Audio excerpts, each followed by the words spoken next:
Auto నడుపుకుంటూ జీవించే రమేష్ రోజులాగే ఆ రోజు కూడా సాయంత్రం 4 గంటలవుతూ ఉండగా ఆటో తీసుకొని పిల్లలు హరీషు భవ్యలు చదువుతున్న స్కూల్ దగ్గరికి వచ్చాడు. స్కూల్ ముందున్న ఓ చెట్టు దగ్గర నిలబడిన అనామిక ఆ ఆటోని చూసి తనలో తాను, నా మీద కోపంతో పిల్లల దగ్గరికి రాడని అనుకున్నాను.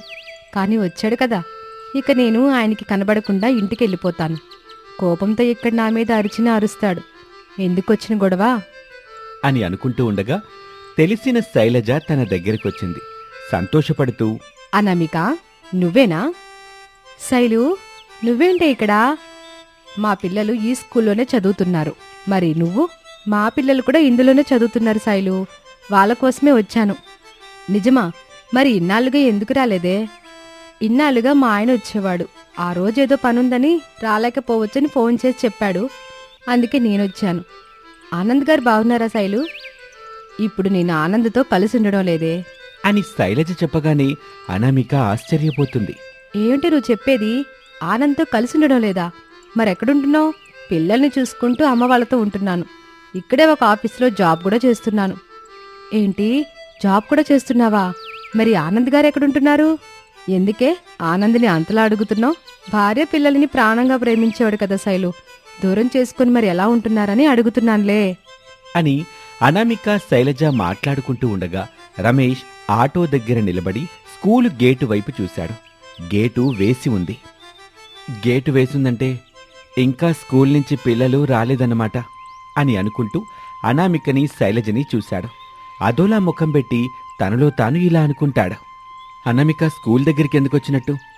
2 రోజుల నుంచి సంక్రాంతి పండక్కి మా పుట్టింటికి వెళ్ళొస్తానని నాతో గొడవ పడుతూనే ఉంది. ఇప్పుడు మాత్రం స్కూల్ దగ్గరికి ఎందుకొచ్చింది? ఓహో, నేను ఇవిడితో గొడవ పెట్టుకున్నాను కాబట్టి పిల్లల కోసం వెళ్ళానని అనుకున్నట్టుంది. అందుకే వచ్చినట్టుంది ఇక్కడికి. పోనీలే, ఇంటి దగ్గర ఎంత పిలిచినా పలకలేదు కదా, ఇప్పుడు పిలిస్తే పలుకుతుందో లేదో చూద్దాం అని అనుకొని పైకి అనామికకి వినపడేలా గట్టిగా, అనామిక ఇలారా అని పిలుస్తాడు. శైలజతో మాట్లాడుతున్న అనామిక ఆ పిలుపు విని కొంచెం కోపంగా చూస్తూ తనలో తాను ఇలా అనుకుంటుంది. ఇంటి దగ్గర పిలిస్తే పలకడం లేదని ఇక్కడ పిలిస్తే పలుకుతానా లేదా అని టెస్ట్ చేస్తున్నట్టున్నాడు దొంగ సచ్చినోడు. ఇప్పుడు దీన్ని ముందు ఆయన చులకన చేయడం ఇష్టం లేదు. ఆయనకి నాకు ఎన్ని గొడవలున్నా మేం గొడవ పడుతున్నామని అందరికీ తెలియాల్సిన అవసరం లేదు కదా. ఆయన అంతలా పిలిచినప్పుడు ఆయన దగ్గరికి వెళ్లడమే మంచిది. గొడవ ముదిరితే వామో అలా వద్దులే, సంక్రాంతి పండుగ రావడం ఏమిటో కానీ ఆయనకి నాకు గొడవలు పెద్దవయ్యేలా ఉన్నాయి అని అనుకొని పైకి గట్టిగా రమేష్కి వినిపించేలా, వస్తున్నాను బావా. శైలు, ఆయన పిలుస్తున్నాడు, సరేనా? జాగ్రత్తగా ఉండు అని శైలజ నుంచి రమేష్ దగ్గరికొచ్చింది అనామిక. ఒకరిని ఒకరు చూసుకుంటారు. పర్వాలేదు, నేనంటే ఇంకా ప్రేముందన్నమాట. ప్రేమ లేకుండా ఎందుకుంటుంది చెప్పండి? ప్రేమ ఉంటుంది, కోపం ఉంటుంది. ఏదెప్పుడు చూపించాలో అప్పుడు బయటకు వస్తాయి, అంతే. ఏంటో చెప్పండి. పిల్లల్ని తీసుకొస్తానో లేదోననే కదా నువ్వొచ్చావు ఇక్కడికి. రాకుండా ఎలా ఉంటాను చెప్పు బావా. ఉదయం నువ్వు అంత కోపంగా వెళ్ళిపోయావు. బాక్స్ కూడా తీసుకెళ్లలేదు. కోపం ఉంటే నా మీద చూపించాలి, కానీ అన్నం మీద ఎందుకు చూపించడం? నాకంతలా కోపం రావడానికి కారణమేంటి? ఎవరు? నువ్వే చెప్పనామిక. కారణం సంక్రాంతి పండుగ. కారుకు రాలి నేనే కదా. ఎలాగూ పండగ 3 రోజులొస్తుంది కదా. భోగి ఇక్కడ చేసుకొని సంక్రాంతి కనుమ మీ పుట్టింటి దగ్గర చేసుకుందామని ప్రేమగా సున్నితంగా నేను, మా అమ్మ శారద, మా నాన్న ప్రసాదు చెప్పినా వినకుండా, లేదు నేను భోగి కంటే ఒకరోజు ముందుగానే మా పుట్టింటికి వెళ్ళిపోతానని అంత మంకుతనం ఏంటి నీకు? సరేలే, ఇప్పుడు మళ్ళీ ఈ భోగి గురించి వాదన ఎందుకు చెప్పండి. అయింది ఏదో అయిపోయింది. పిల్లల్ని తీసుకుని ఇంటికి రండి, నేను ఇంటికి వెళ్తాను. ఒక్కదానివేం వెళ్తావులే అను. ఎలాగూ పిల్లలు బయటకొచ్చే వేలైంది. అందరం కలిసే వెళ్దాం. దారిలో పిల్లలకి ఏమైనా తీసుకెళ్దాం. ఎలాగూ సంక్రాంతి సెలవులు ఇచ్చే ఉంటారు. ఇక ఇల్లంతా సందడిగా ఉంటుంది. అవునండి, పిల్లలు ఇంటి దగ్గర తినడానికి కూడా ఏమీ లేవు. ఏవైనా తీసుకెళ్ళాలి. అది సరే, ఇప్పుడు మీ దగ్గర డబ్బులు ఎంతున్నాయి? ఒక 1000 రూపాయలుంటాయను. సరిపోతాయి కదా అని ఇద్దరూ మాట్లాడుకుంటూ ఉండగా ఇంటి దగ్గర శారద కోపంగా భర్త ప్రసాద్ ముందు కోడలు అనామికాని తిడుతూ ఉంటుంది. మీ కళ్ళతో మీరే చూశారుగా, కూతుర్లా చూసుకుంటే అనామిక కోడలకి ఎంత పొగరొచ్చిందో. శారద, ఆడపిల్లల అమ్మా నాన్నల దగ్గరే కదా కోపాన్ని, ప్రేమని, ఇష్టాన్ని, అయిష్టాన్ని అన్నిటినీ చూపించేది. అయితే 2 రోజుల నుండి అనామిక మనతో కొడుకుతో గొడవ పడ్డం మంచిదని సమర్థిస్తున్నారా ఏంటి? మంచిదని నేను అంటంలేదు శారదా. కాకపోతే చాలండి సంబరం. పెళ్ళి 10 ఏళ్ళు అయిపోయింది. ఇద్దరు పిల్లలు వచ్చారు. ఇప్పుడు కూడా ప్రతి పండక్కి పుట్టింటికి వెళ్తానని కోడలు గోల్ చేయడం ఏంటో నా అర్థం కావట్లా. అరే, పండగ పూట మనవడో మనవరాలు చేసే సందడి మన ఇంట్లో కూడా ఉండాలి కదా. అది మాత్రం అర్థం చేసుకోదు. చాలాసార్లు అర్థం చేసుకుంది కదా శారదా. అసలే నాకు ఒళ్ళు మండిపోతుంది. మీరిలా వెనకేసుకొస్తే అది ఇంకా పెరిగి ఏం చేస్తాను నాకే తెలీదు.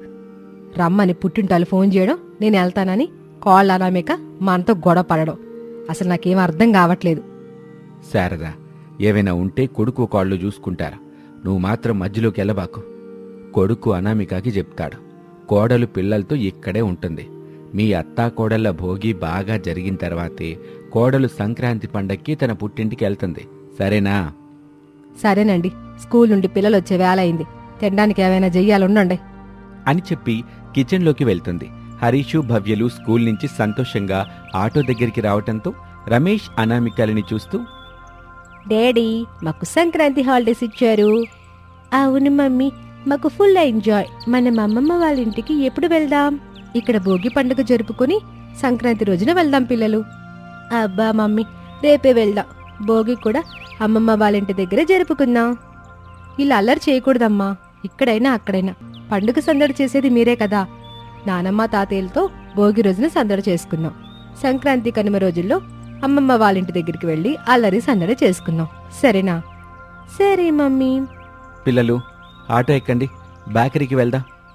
పదండి పదండి, ఆటో ఎక్కండి, బేకరీకి వెళ్దాం అని చెప్పగానే భవ్య, హరీష్లు సంబరపడుతూ ఆటో ఎక్కేశారు. అనామిక కూడా ఆటోలో కూర్చుంది. రమేష్ ఆటోను అక్కడి నుంచి ముందుకు పోనిస్తున్నాడు. ఏమండి, అత్తయ్య పిల్లల కోసం ఏమైనా చేస్తుందేమో, వద్దని చెప్పండి. వద్దని చెప్పకు నాన్న. ఏం చేస్తుందో కనుక్కో. అది మేం తినేదో కాదో మేం చెప్తాం. తినేదైతే చేయమను, తినేది కాకపోతే వద్దని చెప్పు. అవునానా, మాకిష్టమైందైతే చేయమను, లేతే వద్దు. సరే సరే పిల్లలు, బేకరీకి వెళ్ళిన తర్వాత కనుక్కుంటానులే అని చెప్తూ రమేష్ జాగ్రత్తగా ఆటోని డ్రైవ్ చేస్తుంటాడు. అలా సరదాగా ఆ రోజు గడిచింది. మరుసటి రోజున భోగి పండుగ. అత్తాకోడళ్ళు ఉదయాన్నే తలంటు పోసుకొని వాకిలి పని పూర్తి చేసి రంగులతో పెద్ద పెద్ద ముగ్గులు వేశారు. ఆ తర్వాత, కాళ్ళ నేను పూజ చేస్తా ఉంటాను, నువ్వు వెళ్ళి పాయసం చేసుకురా. ఇదిగో అత్తయ్య, అలాగే చేసుకొస్తాను అని అనామిక వెళ్ళిపోతుంది. శారద పూజ గదిలో కూర్చొని పూజ చేస్తూ ఉంటుంది. అనామిక పాయసం తయారు చేసుకుని పూజ గదిలోకి వెళ్ళింది. అత్తాకోడళ్ళు పూజ చేస్తూ ఉండగా హరీషు, భవ్యలు వచ్చి, నానమ్మ, నువ్వు చెప్పినట్టుగా నేను చెల్లి గొబ్బెమ్మలు చేశాం. నాన్న తాతయ్య వెళ్ళి రేగుపళ్ళు, గరికపోసలు తీసుకొచ్చారు. నానమ్మ, నేను గొబ్బెమ్మల్ని పెట్టాలా అని భవ్య అడగగానే శారద ఎంతో సంతోషపడుతుంది. ఇప్పుడు కాదులేదల్లి, ఈ పండక్కి గొబ్బెమ్మల్ని ఎట్టా పెట్టాలో నేను చూపిస్తాను. వచ్చే ఏడాది పండక్కే నువ్వు నేర్చుకొని నువ్వు పెట్టుదుగానిలే. సరే నానమ్మ, అట్లాగే చేస్తా. నువ్వు నా బంగారు తల్లివే. నేనట చెప్పగానట చక్కగా బలగింటావు మాట అని శారద చెప్పగానే భవ్య కూడా సంతోషపడుతుంది. పూజ చేసిన తర్వాత అత్తాకోడళ్ళు బయటకొస్తారు. గొబ్బెమ్మలు పెడతారు. సంబరంగా ఇంట్లోకి వెళ్లి పాయసము తాగుతారు. అలా ఆ రోజంతా ఎంతో సంబరంగా గడిచిపోతుంది. ఆ రోజు రాత్రి ఊరంతా భోగిమంటలతో కలకల్లాడుతుంటే అత్తాకోడళ్ళు శారద, అనామికలు, తండ్రి కొడుకులు రమేషు, ప్రసాదులు ఇంటి ముందు వేసిన భోగిమంటల ముందు సంతోషంగా నిలబడి ఉంటారు. పిల్లలు హరీషు, భవ్యలు భలే ఉందంటూ సంతోషపడుతూ ఉంటారు. నానమ్మ, ఈ భోగి మంటలు ఎందుకు వేయాలి? ఎందుకంటే తల్లి, చలి బాధలను తప్పించుకునేందుకు, పడిన కష్టాలు బాధలను తట్టుకున్నందుకు, సుఖ సంతోషాలను ఆసెత్తా భోగి మంటలను వేస్తారమ్మా. ఈ భోగి మంటల్లో ఏమేం వేస్తారు తాతయ్య? అది మనవడా, ఈ మంటల్లో ఆవు పిడకలు, ఇంట్లోని పాత బట్టలు, పాత చెక్క, పాత వస్తువుల్ని వేస్తారు. మనలోని చెడుని తగలబెట్టి మంచి పెంచుకోవడమే ఈ భోగి మంటల అసలు అర్థం. అంతేకాదు బాబు, వీటిని కాల్చటం వల్ల గాలి శుద్ధి అవుతుంది, సూక్ష్మక్రిములు నశిస్తాయి. మన శ్వాసకోశకు సంబంధించిన అనేక రోగాల నుంచి మనకి ఉపశమనం కూడా లభిస్తుంది.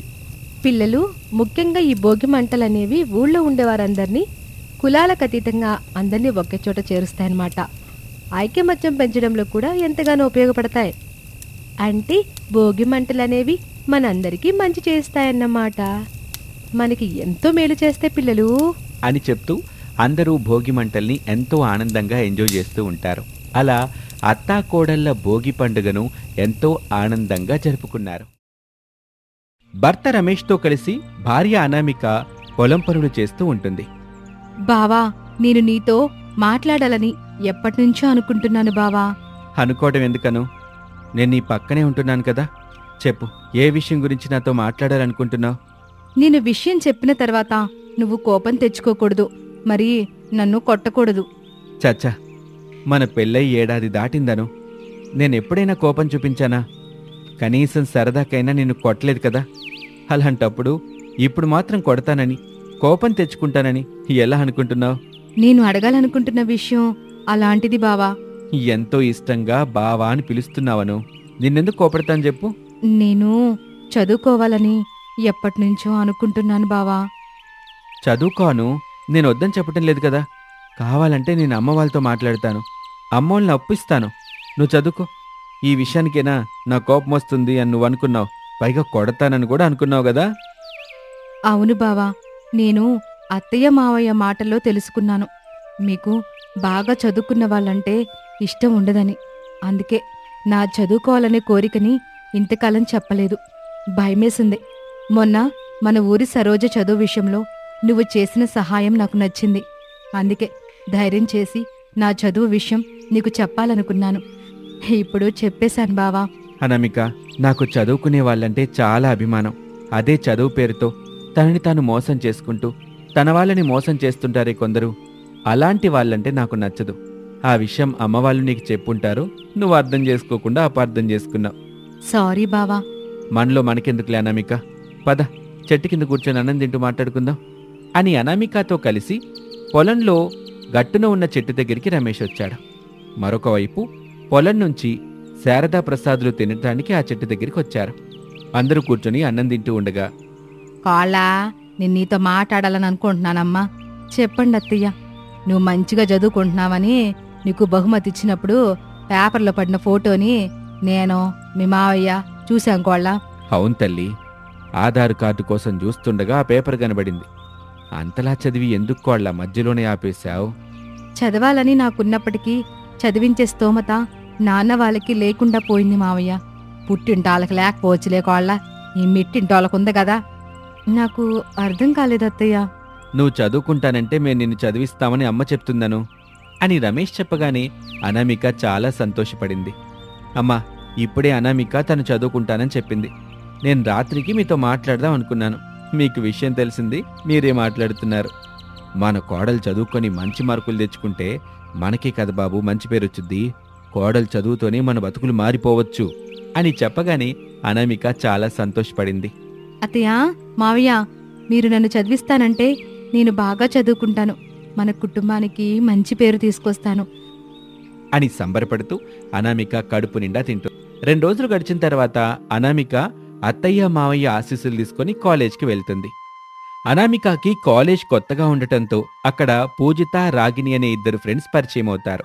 రోజులు గడుస్తున్న కొద్దీ అనామిక ఇంటి పని, వంట పని పూర్తి చేసి చక్కగా కాలేజ్కి వెళ్ళి శ్రద్ధగా చదువుకుంటూ తన ఫ్రెండ్స్ చెప్పే కబుర్లు వింటూ నవ్వుకుంటూ సరదాగా ఇంటికొచ్చేది. బట్టలుతికి బయట ఉన్న దండం మీద ఆరబెట్టేది. ఆ తర్వాత అరుగు మీద కూర్చొని చీకటి పడే వరకు చదువుకుంటూ ఉండేది. ఇక చీకటి పడ్డ వెంటనే పొలం పనులు చేసి అలసిపోయి అత్తయ్య మావయ్య ఆయన ఇంటికొస్తారు. వేడినీళ్లు పెడితే స్నానం చేసుకుంటారు కదా అని మట్టి పొయ్యి మీద నీళ్లు పెడుతుంది. లోపల ఉన్న గ్యాస్ పొయ్యి దగ్గర వంట చేస్తూ ఉంటుంది. ఇక పూర్తిగా చీకటి పడింది. బయట లైట్ వేసింది. పొలం నుంచి శారదా ప్రసాదు, రమేష్లు వచ్చారు. కోడలు తమకు చేస్తున్న సేవలకి శారదా దంపతులు సంతోషపడతారు. ఇక ఇలాగే రోజులు గడుస్తూ ఉంటాయి. ఒకరోజున అత్తగారు శారద లంచ్ బాక్స్ పట్టుకుని కోడలు అనామిక గదిలోకొచ్చింది. అప్పుడు అనామిక స్టడీ టేబుల్ దగ్గర దిగాలుగా కూర్చుని ఉండటం కనిపించింది. చక్కగా చదువుకోకోళ్ళ అంటే ఎప్పుడు చూడు ఏదో ఒకటి పోగొట్టుకున్న దానిలా దిగులుగా ఉంటది. అట్ట ఉండబాకోళ్ళ అని చెప్పి చెప్పి నాకున్న ఓపిక నశించిపోయి కోపం వచ్చేలా ఉంది గాని కోడల్లో మాత్రం మార్పే రావట్లేదు.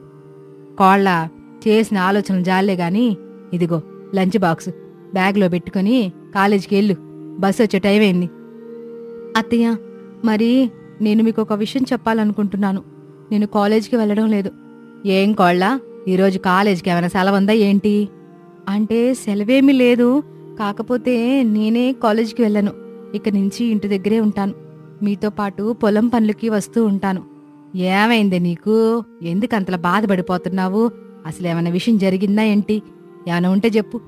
కాలేజీలో నాతో పాటు చదువుకుంటున్న వాళ్ళు మన పేదరికాన్ని, మనం వేసుకునే బట్టల్ని, నేను తినే తిండిని, చదువుని హేళన చేస్తున్నారత్తయ్య. నోటుకొచ్చిన మాటలు మాట్లాడుతూ నన్ను అవమానం చేస్తున్నారు. నేను ఆ అవమానాన్ని తట్టుకోలేకపోతున్నాను. అని బాధగా కన్నీళ్లు పెట్టుకుంటుంది అనామిక. కోడలి బాధను శారద అర్థం చేసుకుని, కోళ్ళ, నేను నీకు ఒకే ఒక మాట చెబుతాను ఇను. ఎవరు ఎంతమంది హేళన చేసినా కూడా, ఎంతమంది అవమానించినా కూడా ఆరికి నువ్వు చెప్పే సమాధానం నీ చదివే కావాలి కోడలా. అని అత్తగారు చెప్పిన మాటలు విని అనామిక కాలేజ్కి వెళ్ళటం మొదలుపెట్టింది. శ్రద్ధగా బుద్ధిగా చదువుకోవటం మొదలుపెట్టింది. అయినా కాలేజ్లో అనామికకి బట్టల గురించి, ఫుడ్ గురించి హేళన, అవమానం జరుగుతూనే ఉంటాయి. ఒక రోజున హేళన మితిమీరిపోయింది. దాంతో అనామిక అక్కడ ఉండటం అంత మంచిది కాదని ఇంటికి వెళ్లకుండా ఆ ఊరికి పక్కనే ఉన్న అడవిలో ఒక చెట్టు కింద కూర్చొని ఏడుస్తూ ఉంటుంది. అప్పుడు ఒక ఆడగొంతు వినపడింది.